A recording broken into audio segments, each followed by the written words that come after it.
Week's IG Live today. I'm excited to talk to Jen Wilde, and you can see I have a few of their books behind me, but not the latest one because it hasn't quite come out yet. It's coming out, I believe, in just a few more days. So we're going to talk to her about that. And again, that's Jen Wilde, and talking about their new book, Paige Not Found. And so, hello.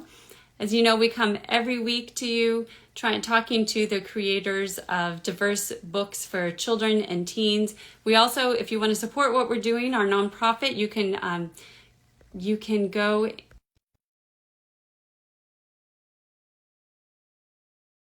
on. You can get from the link in our bio. We have a lot of really great items there that you can bid on, and of course, everything you donate is tax deductible and helps support what we're doing.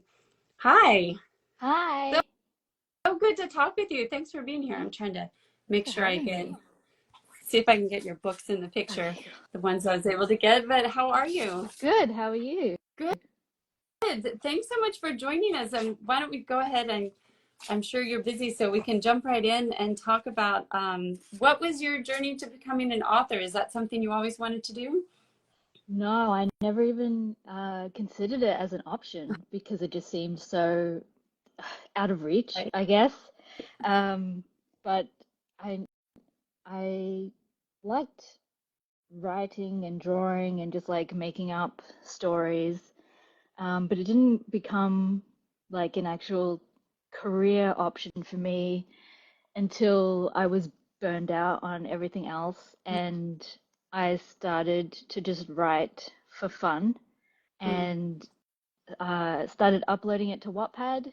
Like 10 years ago, I started uploading stories to Wattpad and people actually were reading it and enjoying it. And then I started to think that like maybe it was something I could pursue. And then at the time, Macmillan had this imprint called Swoon Reads, which was kind of like a um, crowd, not crowdfunding, but like people, you could upload your manuscript and people would vote on the ones that they liked the most, and then they would publish it if the editors also liked it. So that's how Queens of Geek got published. Wow. Otherwise, I don't know if I would have made it into the publishing industry at all. Mm. Because I still like have no idea how to query or do any of that. So I'm really glad that that was around then. It's not anymore, but I think there should be more opportunities like that. Right, because it seems like the it's almost like a separate job of figuring out how to get published. Like the Oh business yeah, side of it, I'm sure is a really big barrier it's for a lot of like a people. full-time job, and it's so stressful, and like the barriers and like hoops you have to jump through. Right. Yeah, it's really hard. Well, and so now you have, I mean, you're so successful. It's interesting to hear your backstory about it because you have published so many books, and now you have your debut middle grade novel coming out, Page Not Found, releasing in just a few days, and it's already a Junior Library Guild Gold selection. Congratulations. Thank you. So tell us all about the book and what was the inspiration behind it? Um, the book is about an 11-year-old named Paige who's autistic, and she finds out that for years she's had this implant, like a nanochip in her Mm, skull, that allows a tech company to monitor her location, her vitals, her emotions, and everything like that, and even influence her moods. mm, And she also finds out that her parents uh, gave permission for this to happen. So she goes on this quest to find other kids like her in the program and kind of take down the tech company that started the program and that's like running all these tests mm, on her without her consent. right. So it kind of deals with all that, and while she's dealing with that, she's also has a crush on her best friend Mm, and is like trying to deal with like coming out, but also like figuring out her gender, and mm. that she's like she realizes she's not a girl, but she's not a boy, and like she's trying to come to terms with all of that while all this other stuff is also going on. So it's a lot to deal with for like a Yeah. middle schooler. Yeah. That's a lot. That is a lot. And I'm curious because you deal with a lot of these kind of issues and what your YA novels. Yeah. Was it was it a big switch to figure out, okay, now how do I talk about this to an 11-year-old? Was Yeah. that process really Yes, different? it was. I had to really figure out how to take these complicated issues around, especially consent and Mm, privacy, and like the technology that is like being used by people like Elon Musk and right, that today, and like kind of simplify it in a way that kids will understand. Um, but also like I didn't want to simplify it too much that it was like I was talking down to anybody or being right. preachy. So I had to try and walk that line between like, and also not just sounding like a textbook Mm, of like science, and because I did a lot of research about like all this technology and neuroethics and things like that. And it's like that's not really something you can just write into a middle grade book like this about neuroethics and nanotechnology. Um, so that was quite difficult to try and like find that balance. hmm I'm sure it must be, and how to, especially like you said, like the idea of consent Yeah, and privacy, and in a way that they can understand. And this technology, it sounds so sci-fi and dystopian, and yet it's so close to what's yeah, actually going on. happening. Yeah, yeah, And I'm also curious because you've written a lot of different kinds of books. Your books have mhm. elements of being thrillers or romance or coming of age. Do you have a favorite genre to write in, or is there one that you haven't done yet that you've always wanted to try? I really love romance. I love writing romance. Mm, Um, but I one day I would love to try kind of like a psychological thriller, an mm, adult psychological thriller, uh-huh, because I love watching those kinds of shows. But I right. don't know if like I don't know. That might be way down the line, but I think I would love to do, or maybe like a cozy murder mystery, like a Murder Mm, She Wrote kind of right. thing. I'd love to try that one day, but for now I'm good. Just I want to write some more romance, Mhm. but I'm also enjoying writing middle grade too. Nice. Well, I love it. And you mentioned about your characters who are, among other things, your characters are queer, autistic, disabled, working class. So, how do your stories push back against stereotypes that people might have? Well, I just kind of try to make my characters just real, rounded people instead Mhm. of like two-dimensional cardboard cutouts of what people think a certain type of person looks like or acts Right. like, which I think we've all grown up with the stereotypes of every kind of person, you know. But I try to write characters and worlds that look like me and my friends and my Mhm. family. And me and my friends and my family aren't all straight, white, cis, able-bodied people. Like I have a diverse group of friends and family, and when I go outside, the world is a very diverse place. Right. So I don't think it's realistic to write a book with only cishet white able-bodied people. I think that is almost classified as like a fantasy Yeah. genre. Like that's just it doesn't exist. Right. So I just try to write the world as it is, with a little bit of as I want it to be as well. Right. Yeah. Well, and one of the things I've heard I read that you mentioned, which I think I really loved, was is about intersectionality, and also about how you, like you mentioned, that you write really well-rounded characters. So you're talking about all facets of a person's life. So part of why we need more diverse stories is that, so for example, we don't need queer fiction that's just coming out stories, even though that's really important. You were talking about how it's important to have stories about other aspects of their life as well. So can you talk a little bit more about that? Yeah, well, I mean, coming out stories are super important, and like if I had seen coming out stories growing up, I would have come out maybe at like 13 instead of 30, you know? But at the same time, being queer isn't just about coming out, and like being autistic isn't just about like the struggles that we face. There's like we do everything that everybody else does, you know? So being queer is we have every other kind of problem. We, you know, have families and parents and brothers and sisters. Oh, there's my cat.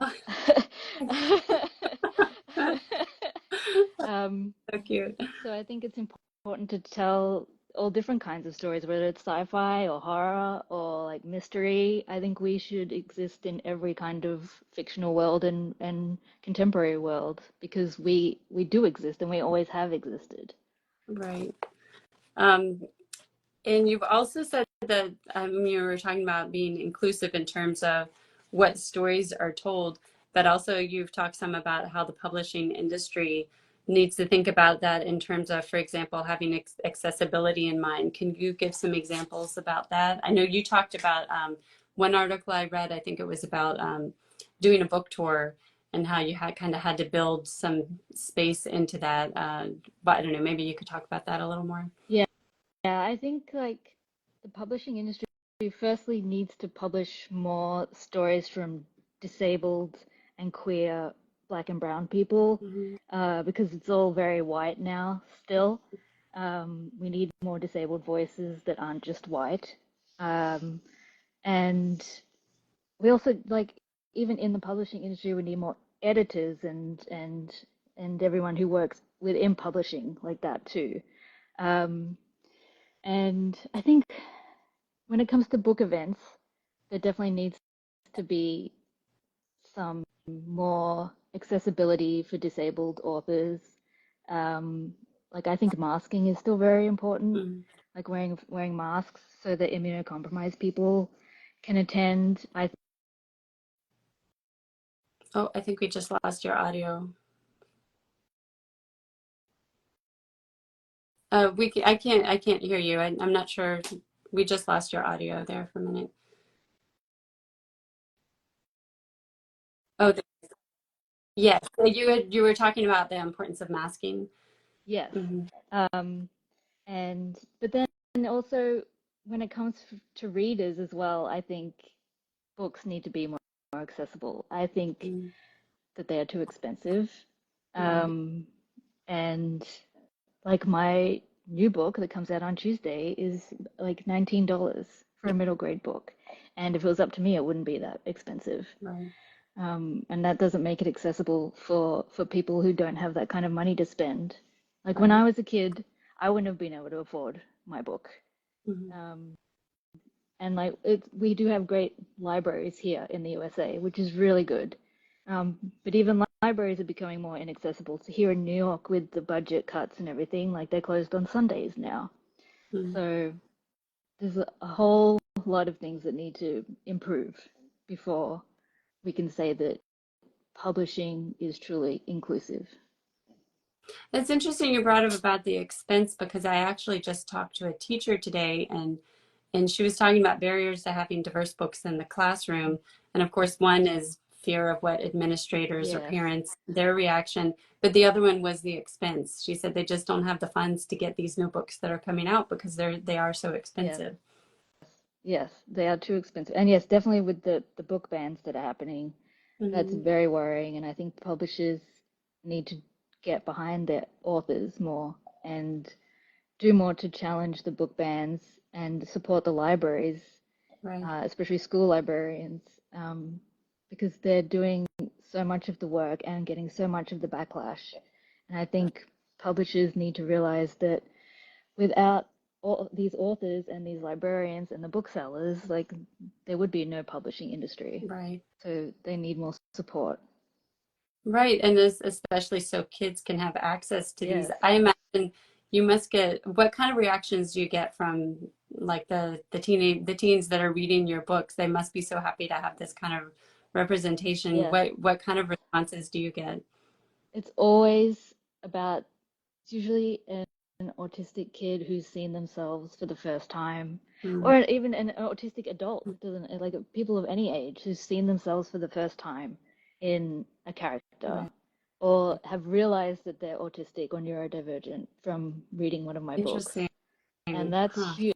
I know how life-changing that can be personally because I wasn't diagnosed until 26. Um, Oh. so I know how life-changing that can be and how everything can just fall into place once you realize that you're autistic or have ADHD or something like that. Mhm. So to be able to know that reading my book gave someone that realization to then know themselves better and give themselves accommodations to then live life their way instead of the way that the world tries to make us, Right. is like huge for me. Yeah, that's amazing. And so what we're coming up on our time, but I'd love to know what else are you working on now? So we talked about Paige Not Found is coming out in a few days. Do you have Hmm. anything else in the works or that you're kind of thinking about? I have some things that I'm working on, that I can't talk about, but um, I definitely want to keep writing middle grade, and I also would love to write an adult sapphic romance. Mm. If any publishers want to get in touch about that. That would be Yeah, amazing. yeah. And I know for people that don't, I have a couple of your books behind me. I don't know if people can see, but for anybody who's maybe just starting out and they haven't read any of your books yet, and of course they should go and get the new one. But out of the YA novels, is there one that you think people should start with, or is there one that's like Oh. especially close to your heart that you wrote? Um, I mean, Page Not Found is the one I'm most proud of. Mm, Um, because obviously as an author, your writing improves with each mm, book and over time. And uh, that one, Paige is like very much like me in that she's queer, she's autistic, she's non-binary, so I feel most connected to her. mm, But I like, oh, I don't know, that's a tough one. I think This Is the Way the World Ends that came out last year had a lot to say about climate change and mm. politics and things like that that I was really excited about. So maybe that one. Well, I think maybe the message is just that we should check all of them out, right? I mean, I'm not going to tell you not to. Well, thank you so much for taking the time to Thank talk you. with us today. It was such a pleasure. And for anybody, if you're joining us late, this will be up in a few minutes on Instagram and later on our YouTube channel. Thanks again, and thanks to Thank everybody you. who joined us. Thank you for having Bye. me. Bye.